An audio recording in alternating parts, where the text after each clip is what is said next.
people get clean and sober everywhere. We don't have a monopoly on it. And in the treatment industry, in licensed treatment, there's laws and regulations that prevent you from sharing intimate experiences of your own. But I think it's just the human connection from one addict to another. That's why I won't hire someone with initials behind their name. I want an addict who has not only suffered addiction and alcoholism, loss, humiliation, all of the wonderful things, but has come through the other side of it and recovered from it.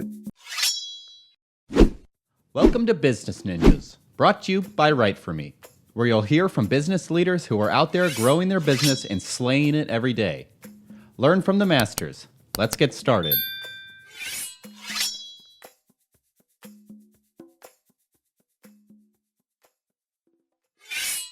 Hi, and welcome to another episode of Business Ninjas. I'm here today with Don Radon, founder and CEO at Recovered and Free and TEDx Southlake speaker.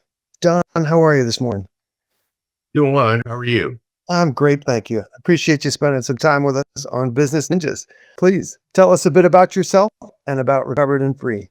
I'm a transplant from Canada. Don't hold it against me. I got to the States in 94 and to Texas in 94 and have lived coast to coast. Found myself wrestling with my own personal demons that chased me down from Canada and followed me across the U.S. as a drug addict and alcoholic. And then in 2006, I landed back in Dallas again and found a solution that solved my drug and alcohol problem. And it had been something that I'd been searching for since 1987, for a very long time. And in 2006, I found a man who knew this magic handshake, and I listened to what he said, and I did what he told me to do, and I became free.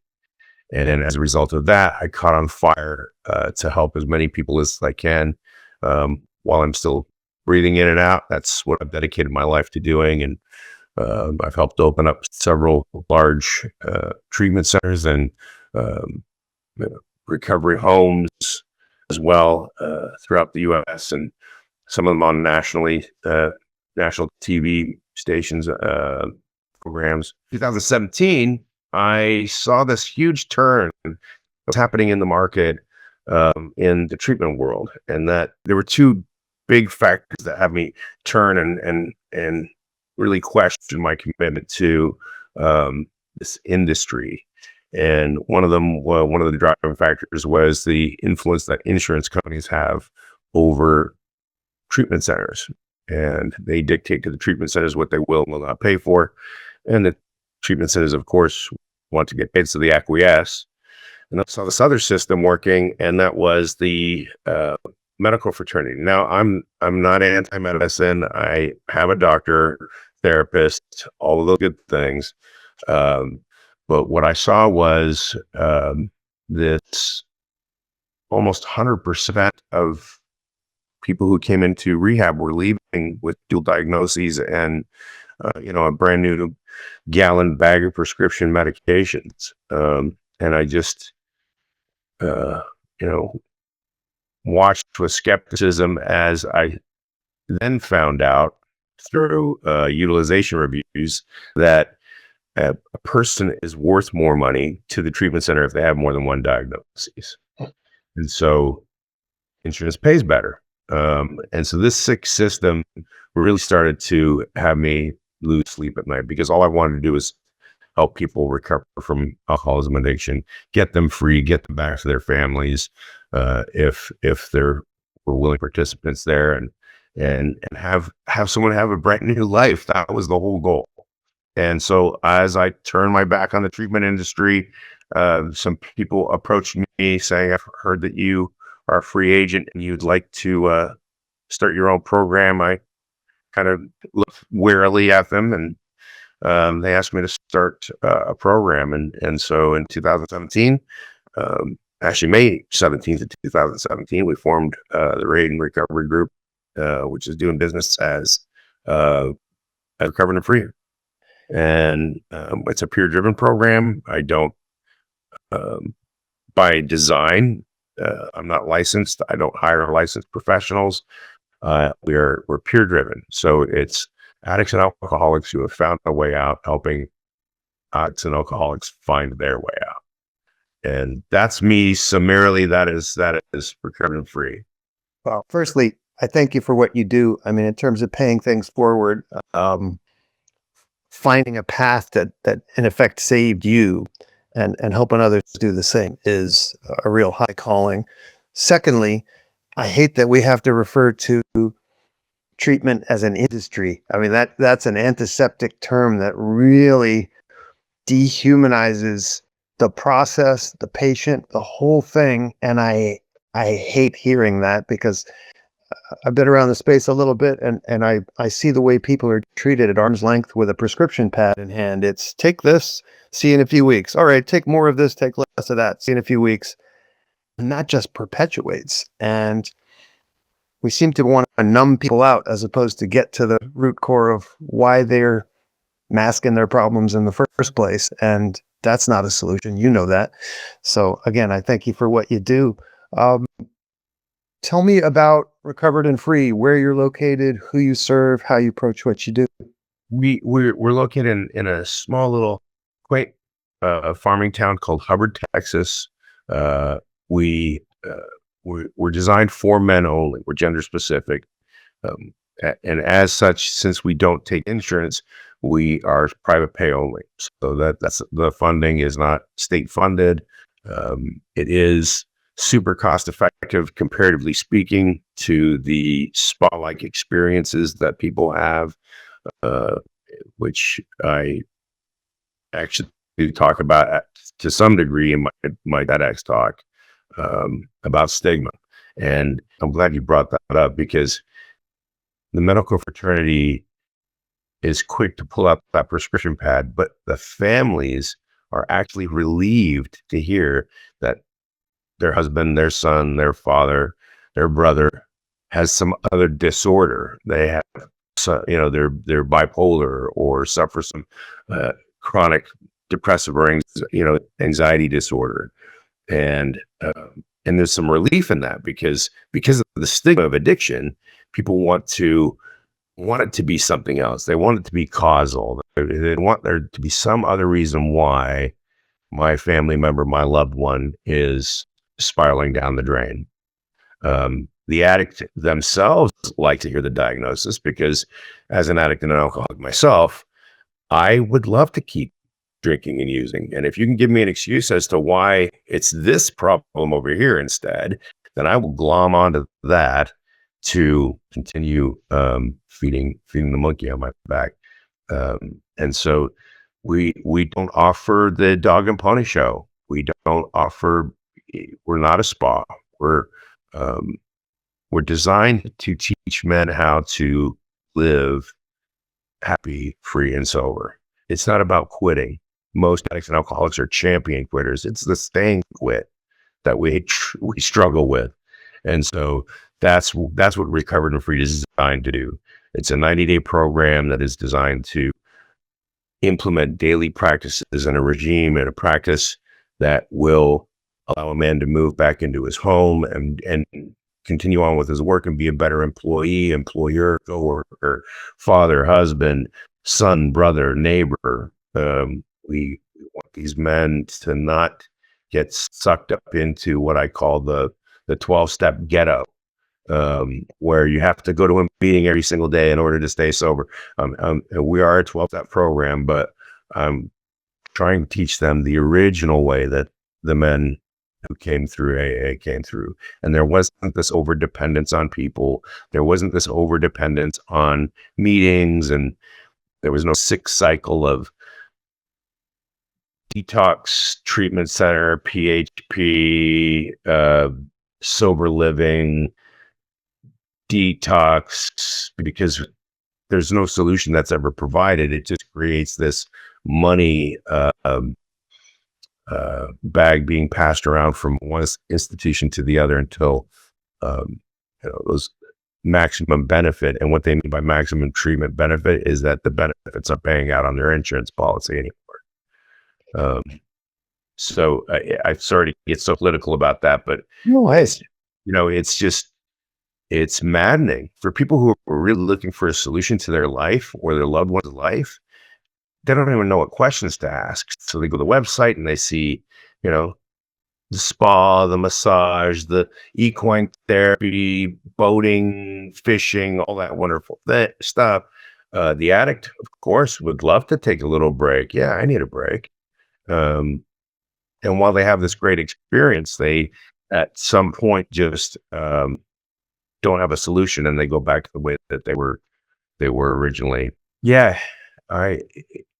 The only way that I can sleep at night is knowing that I'm providing a solution that actually works for long-term recovery. Hey, you use the word stigma. I have very strong opinions because people seem to look down their nose at the word addiction. I don't know a human being devoid of addiction. I don't care whether it's caffeine or sugar or exercise or what, insert habitual process or thing or intake here. Everybody has some level of addiction. It's a human nature kind of thing. So to look down at somebody else because their addiction is societally less acceptable or it's less functional than yours is not a helpful thing. And I've always thought that some approaches to rehab are really just transferring to a different addiction, whether it is meetings, whether it is exercise, whatever that process is. So no, I hear you with the word stigma. That's a big one. You've already rattled off a number of differentiators for recovery and free. I mean, you're men only, you're non-insurance, you're non-licensed, you're a real personal approach. You tell me what makes you stand out among, and again, it's an industry, so I hate to say competition, but you have competitors in your space. What makes recovered and free such a different entity? Oh, I don't know. I mean, honestly, people get clean and sober everywhere. We don't have a monopoly on it. I don't think that we're, I'm quite attached to the way that we do things, of course, because it's worked for me and it's worked for the men who come through here. But I think it's just the human connection from one addict to another. That's why I won't hire someone with initials behind their name. I want an addict who has not only suffered addiction and alcoholism, loss, humiliation, all of the wonderful things, but has come through the other side of it and recovered from it, and specifically even through recovered and free. So the men who work there are alumni who have successfully completed. They've held down their lives for a period of time, come back to stay involved in programming. We have tons of alumni that come back every week to run groups and do meetings and share their experience and lend a hand, real world experiences. And in the treatment industry, in licensed treatment, there's laws and regulations that prevent you from sharing intimate experiences of your own. You can't talk about what's really going on in your personal life today. You can use anecdotal stories from the past, but you can't share what's going on yesterday morning between you and your wife and how that might help the new guy today. And so it's just that human connection. I also don't operate as a traditional treatment center at all. Again, we're not one, but it's more of a family setting. So men who come, we're typically average around 8 to 12 guys in programming at any given time. We do have a sober living option on the backside, but I did not form the business for sober living. In fact, if I could stay out of that arena, I absolutely would. But the men who typically come to me, they've been to the high dollar places out on the West Coast, and they've been passed around through South Florida, and they've run the gamut and found it didn't work. And I usually when they end up coming to me, I'm kind of the last house on the block. So they've used up whatever last resources they have to just get the help that they need, and on the backside have nowhere to go. So I did open up sober living for that specific reason. I'd rather not do it at all, because the program is designed for a man to walk out of recovered and free and be recovered and free, walk back into their life and start immediately contributing to their environment, to their family, to society at large, to their workplace.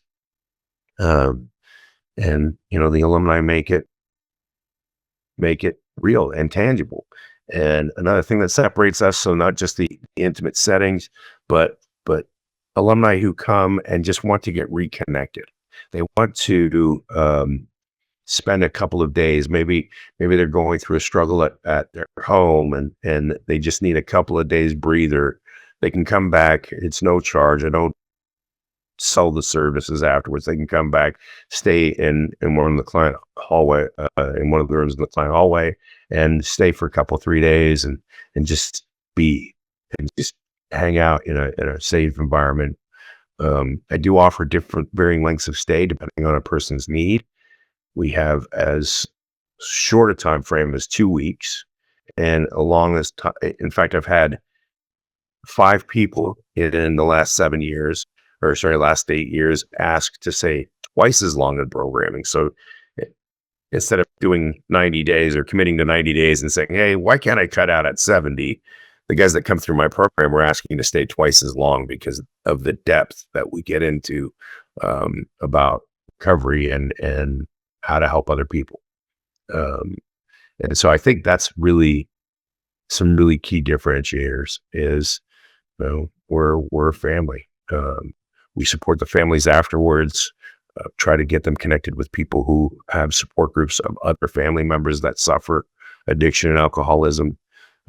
That's not really entirely unique. There's a lot of organizations that do that, but we don't have assigned professional roles. It's just we're families. The approach makes so much sense to me. I mean, trust is paramount in your space, and building trust is not that easy, especially if you're kept at arm's length and a person can't even connect the dots. This is what I'm going through now. This is where I am. This is what life is like for me on the other side of the fire. So if you only have a finite amount of time with somebody and you're weeks away from them even uncrossing their arms to trust you, it's very hard to get where you need to go. And you're putting people in front of them that have been in their space and can talk about it. I mean, you dig in pretty quick, I would imagine.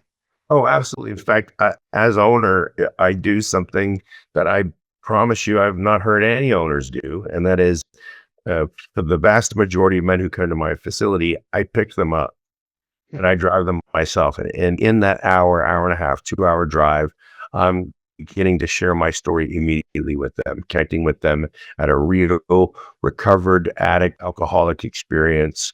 I dip my toe back into the past of all the things that, scarred me pretty deeply, and then the victory afterwards, and try to really pull these things out of a guy in the first couple of hours. And it's that connection. It's the connection, one addict working with another. Because the truth is, there's so much good work that gets done in clinical settings.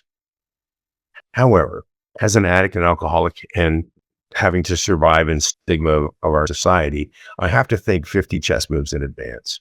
And so if I want my file, which I know everything is being documented in, to read a certain way, or I want to get a certain outcome, then I'm going to say things to the clinician, knowing that they're going to write them down. I'm going to answer questions in the way that best suits my purpose. And I'm going to lie to them. I'm going to tell them, yes, I did that exercise that they asked me to do last week. And they'll jot it down. And I'll tell them that I feel improved.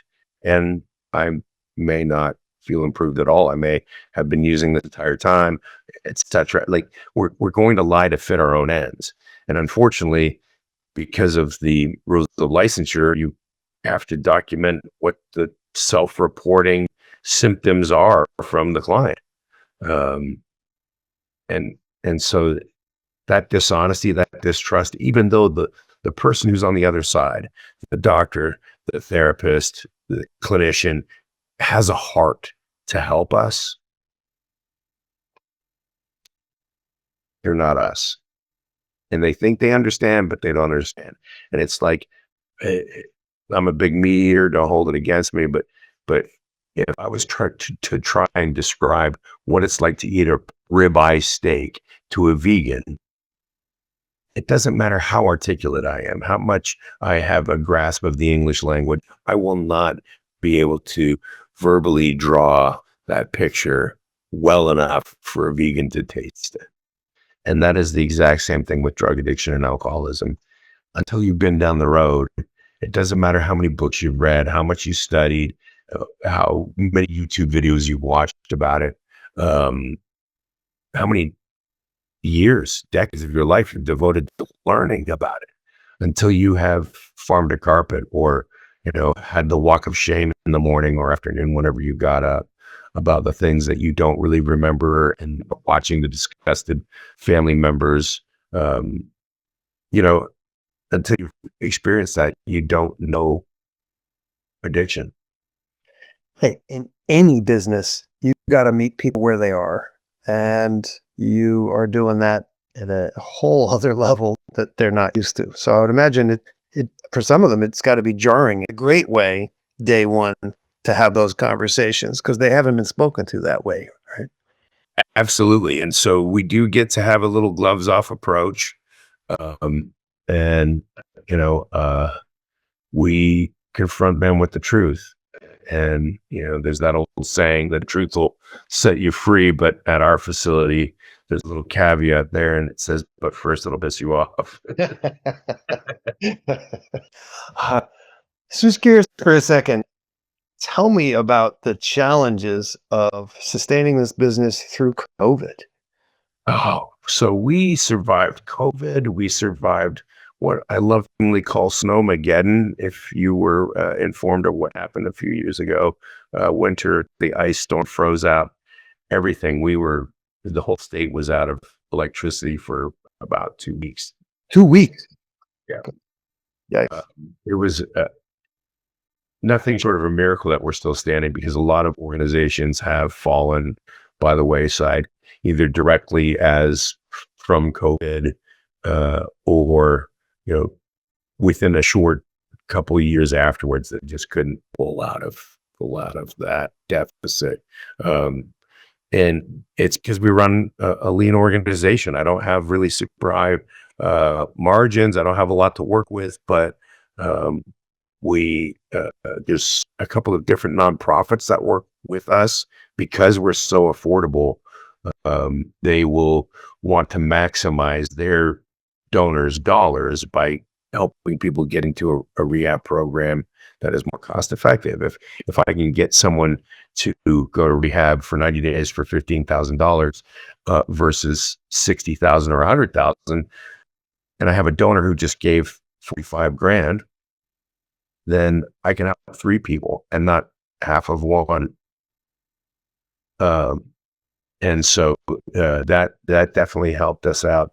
The support that we have in the community is, bar none, one of the greatest things that we have going for us as well. We suffered close to $70,000 worth of damages because of the freeze. The fire suppression system exploded, and we had to tear down. It took down several ceilings, and we lost 5 water heaters, and had to dig a 50-foot trench for plumbing to have that taken up. And we don't have those, because we're not sitting fat on insurance money. Those losses are heavy for us, but the weight was distributed because of caring people who see what we do and how we do things, and bring us into, and support us. It's really amazing.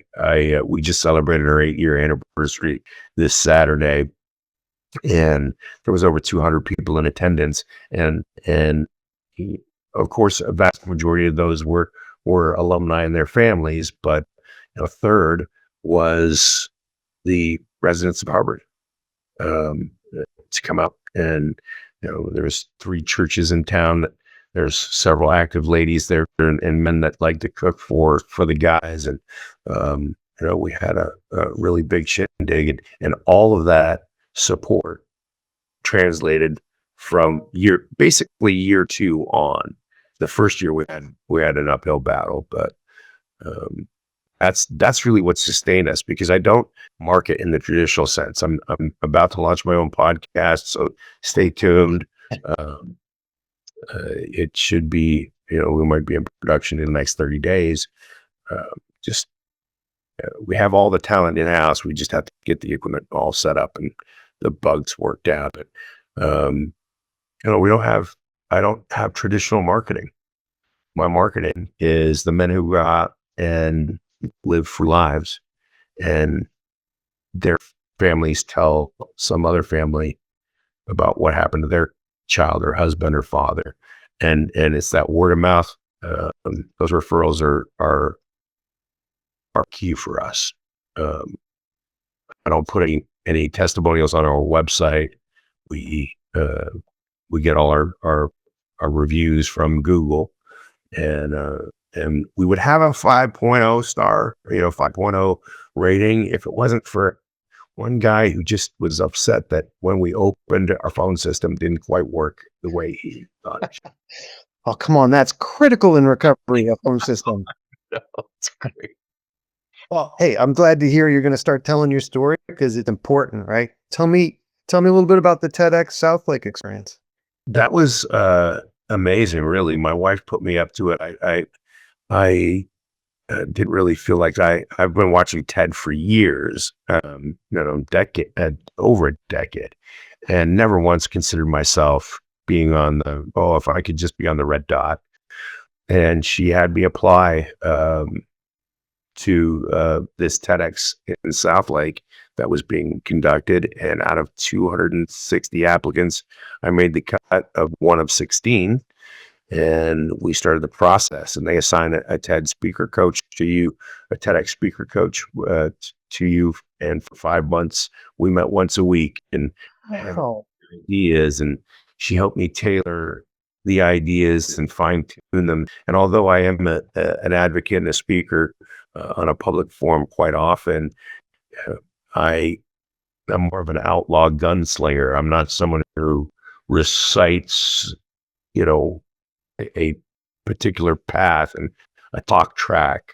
I have certainly, an end goal for any conversation that I have, but an idea that I'm trying to get across. But this was very high level professional speaking engagement, and quite honestly, it was very intimidating to me, because, as I said, give me 50,000 people and a microphone and tell me this is the idea that about recovery that we want to discuss, or here's the thing that people are struggling with, and I go for it.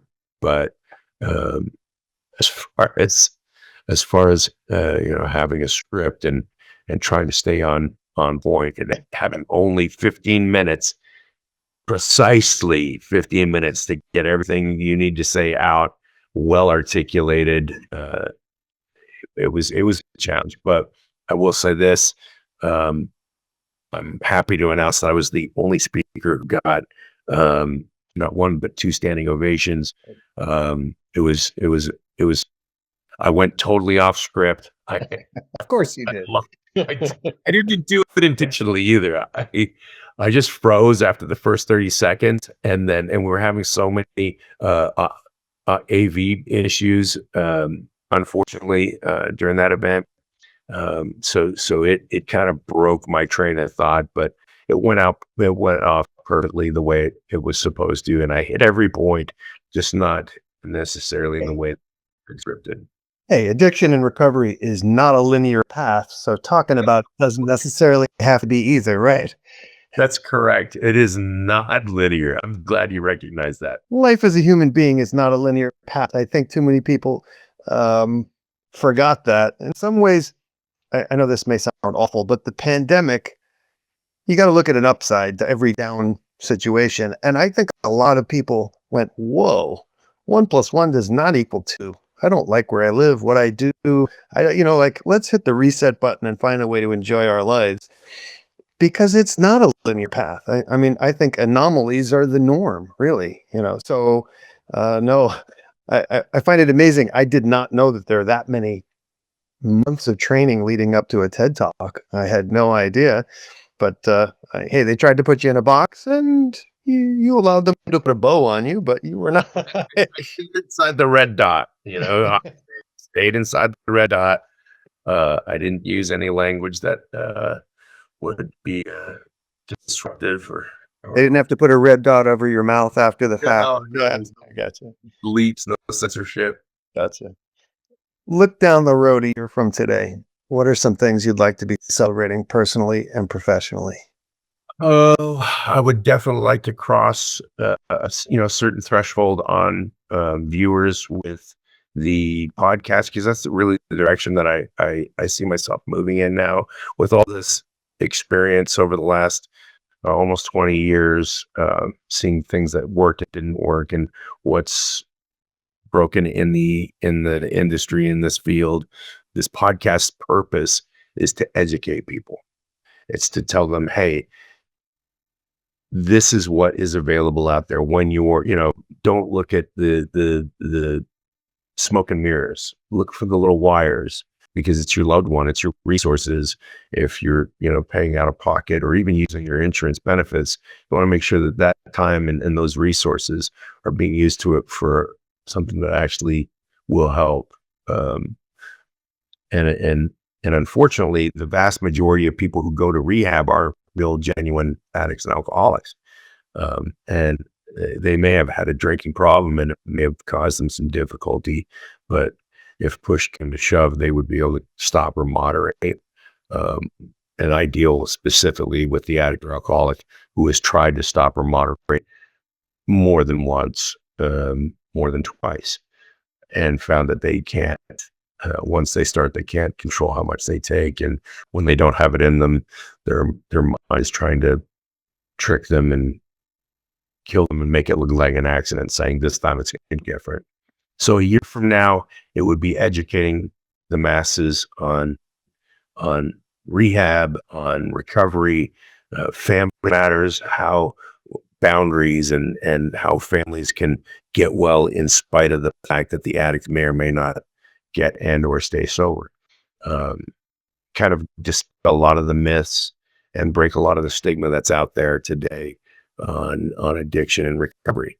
Because as you pointed out, the statistics, and these are statistics that are people who are honest enough to say something. Approximately 49% of the American population has suffered from some form of addiction. And that's, again, just the self-reporting. And it's not addicts and alcoholics as in the substance use, but it can be, like you said, social media, technology, video games, eating disorders, nicotine. I mean, we chase dopamine, and one shot just isn't enough. And we need to get after it, even if it's workaholism, acquiring more properties, gambling, sex, food. I mean, you name it. If you can get a dopamine bump from it, eating, people are going to wrestle with it. And I've been to Vegas. I don't understand gambling at all. It makes no sense to me. I won and lost the same amount in one day, and said, I don't get it. But there are a lot of people who lose their entire life to gambling. But it's an addiction, and one pull of the one-armed bandit is too many, and 1,000 not enough. So I'm glad you pointed that out, because so many people need help and they don't know it. And they look at addiction and substance abuse and say, oh, well, at least I have this thing going on, but I'm not a dirty drug addict, or I'm not an alcoholic. And it prevents them from getting the help they need, especially if they suffered from family dynamics that involved alcoholism and addiction. They may not be an alcoholic or an addict, but their parents were. And it creates a skewed view of relationships and how relationships work. And then what ends up happening is those people who, again, may not be addict or alcoholic, when they produce children, they're actually passing on the traits of alcoholism and addiction in the matter of relationships and how the relationships are functioning. So there's so many aspects to this that a year from now, I'd like to have begun to just chip away at this world of misunderstanding. I'd love to see, Recovered and Free get to a place where we're considering opening of, women's facility. Women need help too, and I think the two mix well in early recovery. I'm not one of those who subscribe to no relationships for the first year, but certainly while in the first 90 days, while both your eyes are learning to point in the same direction and you're learning to full sentences, I think that's where we'd like to see ourselves. You, sir, are passionate about what you do. I thank you for it because it's important stuff. I always say that humans are an onion. You got to peel many times, and there's always tears when you're peeling onions. And this is serious business, and I appreciate how seriously you take it. Please tell us, what is your URL? Where can people find Recovered and Free? And what social media outlets you're using as well? You can go to www.recoveredandfree.com or recoveredaf.com. We'll get you to the same website. We're on social. We're on Facebook. I think we're on Instagram. Maybe I'm looking at my social media manager. Mainly Facebook, and hopefully we'll branch out in the other areas, YouTube channels, etc. But that's all again in the works. Also, I would encourage people who want to maybe contribute to helping someone get the help that they need. There's a nonprofit called Access to Freedom that help men in the underserved communities that they've tapped out all the resources. They don't have anything, and state funded options aren't primarily the best place to go when a lot of people are manipulating the system and trying to get off the street, and going into these state funded programs and have no desire to stop. But Access to Freedom helps provide an avenue for people to get well. So if you are moved, if you have people who have suffered or recovered and want to contribute to someone else's freedom, you can go to www.accesstofreedomtx.org, and they can help you out. Don Radon, thank you for spending some time with us on Business Ninjas. All the best to you and yours. Continued success at Recovered and Free, because you're rippling the pool in a big way, and I appreciate it. So thank you for what you do. Thank you so much. Thanks for having me. My pleasure. Be well. You do the same.